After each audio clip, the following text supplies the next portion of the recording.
Hi, this is CA Firoz. Today we are going to discuss regarding new tax regime and old tax regime. और यहाँ पे हम जो cover करने जा रहे हैं पहले हमें ये कवर करना है कि आप कैसे सेलेक्ट करेंगे न्यू और ओल्ड टैक्स regime. सेकेंड में what is the old tax regime. Third में what is the new tax regime. अब सबसे पहले हमें ये समझना है कि हमें ओल्ड टैक्स regime और न्यू टैक्स regime को कैसे सेलेक्ट करना है. इसके लिए सबसे पहले जो फाइनेंशियल ईयर 2023 और 24 में आया है, एक लॉ आया, उसमें ये डिसाइड किया गया कि जो बाय डिफ़ॉल्ट सभी एसएससी को न्यू टैक्स regime में डाल दिया गया। यानी आप सेलेक्ट करें या ना सेलेक्ट करें, आपका बाय डिफ़ॉल्ट जो स्टेटस है न्यू टैक्स regime। लेकिन आपको अगर ओल्ड टैक्स regime चाहिए, तो उसके लिए 2 ऑप्शन है। पहला ऑप्शन, अगर आपकी बिज़नेस इनकम नहीं है, तो आप सिंपली आप जाएँगे, आईटीआर फाइल करेंगे, तो वहाँ पे एक ऑप्शन मिलेगा कि आपको कौन-सा ओल्ड टैक्स regime सेलेक्ट करना है, तो वहाँ सेलेक्ट कर रहे हैं, तो आप ओल्ड टैक्स regime ऑप्ट कर सकते हैं वहाँ से। और सेकंड ऑप्शन है, अगर आपकी बिज़नेस इनकम है, तो आपको ड्यू डेट से पहले एक फॉर्म फाइल करना पड़ता है, जिसका फॉर्म फॉर्म जिसे कहते हैं फॉर्म 10 IEA। इसको फाइल करेंगे ड्यू डेट से पहले, तो ही आप ऑप्ट कर पाएँगे ओल्ड regime, अदरवाइज़ आप डिस्क्वालीफाई हो जाएँगे ओल्ड regime ऑप्ट करने के लिए। लेकिन यहाँ पर आपके लिए आप अगर आपकी बिज़नेस इनकम नहीं है, तो आपके लिए एक बेनिफिट भी है कि आप हर साल अपना एसेस कर सकते हैं, आपके लिए न्यू बेहतर है कि ओल्ड बेहतर है, उसके अकॉर्डिंग आप सिलेक्शन कर सकते हैं। लेकिन अगर आपकी बिज़नेस इनकम है, तब आपको बहुत ज़्यादा ध्यान देने की ज़रूरत है, क्योंकि एक बार आपने ऑप्ट कर लिया, वही कैरी ऑन हो। अब समझते हैं ओल्ड टैक्स regime को। ओल्ड टैक्स regime में हमें कुछ डिडक्शन और एग्जेम्पशन मिलती है। जैसा कि हमने पहले के सालों में आईटीआर फाइल किया है, जिसमें हमें पता है कि हम 80C की डिडक्शन लेते हैं, 80D की डिडक्शन लेते हैं, 80E की डिडक्शन, इस तरह की डिडक्शन हमें ओल्ड टैक्स regime में मिलती हैं और मिलेंगी, अगर हम ऑप्ट करते हैं।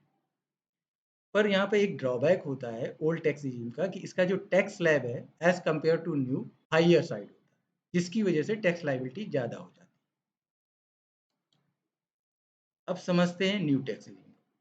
न्यू टैक्स regime में क्या ड्रॉबैक है कि उसमें कोई भी एग्जेम्पशन और डिडक्शन नहीं मिलती, जैसा कि ओल्ड टैक्स regime में मिला करती थी। यहाँ पर एक फ़ायदा है न्यू टैक्स regime में कि इसकी जो टैक्स स्लैब है, वो lesser than old tax regime। और साथ ही साथ अब की बार गवर्नमेंट ने फाइनेंशियल ईयर 2023-24 के लिए 87A की जो रिबेट की है, उसकी लिमिट जो है 7 लाख तक कर दी, जो कि अर्लियर 5 लाख थी। अर्लियर वो 5 लाख थी, लेकिन ये सिर्फ न्यू टैक्स regime के लिए हुआ है। ओल्ड टैक्स regime के लिए स्टिल वही 5 लाख की लिमिट है। मीन्स आपकी अगर इनकम है 7 लाख तक की, तो आपको भी कोई भी टैक्स डिपॉजिट नहीं करना है। मीन्स आपकी आपकी जो टैक्स लायबिलिटी है वो निल बनेगी। और अगर आप सैलरीड पर्सन हैं, तो आपके लिए और एक गुड न्यूज़ है कि 50,000 की जो स्टैंडर्ड डिडक्शन पहले न्यू टैक्स regime में नहीं दी जा रही थी, अब वो न्यू टैक्स regime में मिलने लगी, फाइनेंशियल ईयर 2023 और 24 से।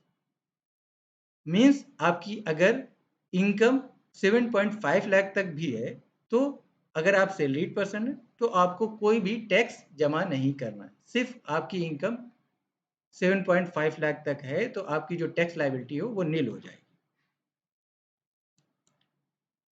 अब जैसा कि हमने समझ लिया है ओल्ड और न्यू, दोनों में कुछ ना कुछ फ़ायदे हैं और कुछ ना कुछ नुकसान। अब हमें उसको कैसे सेलेक्ट करना है, जैसा कि हमने एक एस्टीमेट बनाया है, उसके हिसाब से आप समझ सकते हैं कि कौन-सा आपके लिए बेहतर होगा।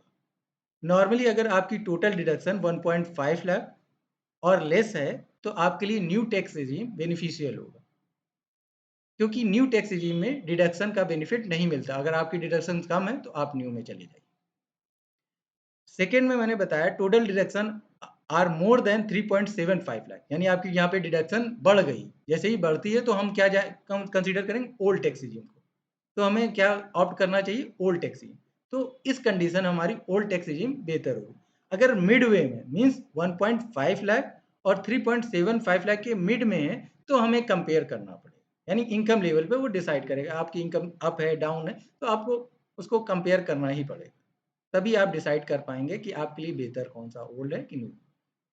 यहाँ पे हमें ये समझ में आया कि अगर ये तो मैंने एक एस्टिमेट दिया है, अदरवाइज आपको इन डेप्थ आपको समझना चाहिए कि आपके लिए कौन सा ओल्ड बेहतर है कि न्यू बेहतर है। इसके लिए आपको टैक्स स्लैब समझनी चाहिए, बहुत सी चीज़ें आपको समझनी चाहिए।